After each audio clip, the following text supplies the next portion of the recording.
raising the budgets by billions upon billions of dollars and borrowing money we don't need. Affordability is the primary focus, and that will be our initial focus when we get to Trenton. Yeah, I think this past budget cycle, we've done a good job as far as the budget of looking at property taxes. The senior freeze property program, we fully funded that. Also the homestead rebate, we fully funded that. The school funding formula, we did a good job of making that better. It helped. Do you support or oppose such measures, and please give your reason? But I think it's important that we, when we talk about mandates, you know, we're talking about the health and welfare of our state of New Jersey. And the state of New Jersey did a great job as far as handling the pandemic. In the beginning, we didn't know what it was all about. We didn't know what was going on, but we knew that once we got to the vaccination part, when they were rolled out, that it was going to help. And if you look at New Jersey, it's doing better than most states in the country. Thank you. I think that these mandates and directives coming down from the top down in Trenton are not helpful. I think we have to involve local stakeholders, the school districts, and people on the ground in these areas. Certainly, we all have an obligation to encourage everyone to get as informed as they can about the vaccines. We would encourage everybody to do that, but these mandates that come from Trenton, you know, are divisive. They divide our communities, and I don't think that they are something that we should do from the top-down approach that we have done. Let's involve local stakeholders. Well, guess what? You're all feeling it when you go to the grocery store, when you go to the gas pump, when you're buying clothes. It's impacting transportation. It's impacting everything in your entire life. So absolutely, we can be more responsible with how we spend the money, and absolutely, we can get property taxes under control.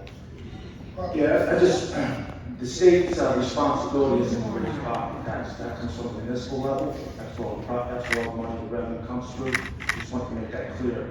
Also, this budget, if you want to look at it, we fully funded the pension, and on the Republican side, the budget went up 15% spending, but a large majority of that was for the pension payment. It was $6.9 billion. All these property tax reform programs, the senior freeze, the homestead rebate, we funded school funding for them. We gave a $500 tax credit.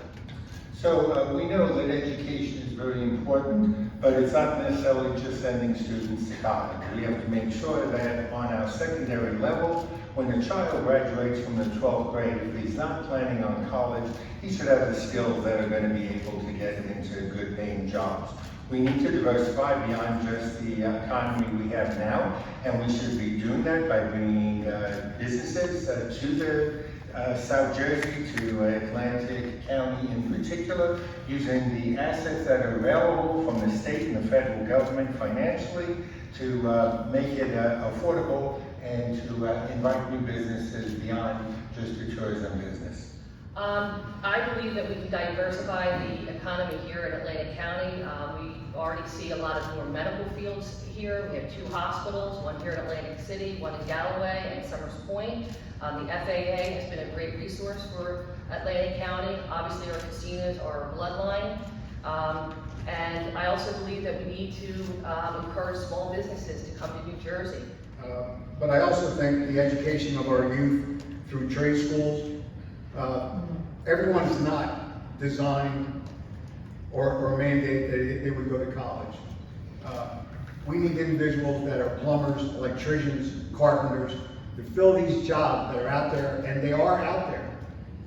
The airport definitely needs to be looked at, but we do see signs of change. Yes, we need to have an educated workforce that's going to be needed for our new wind farms.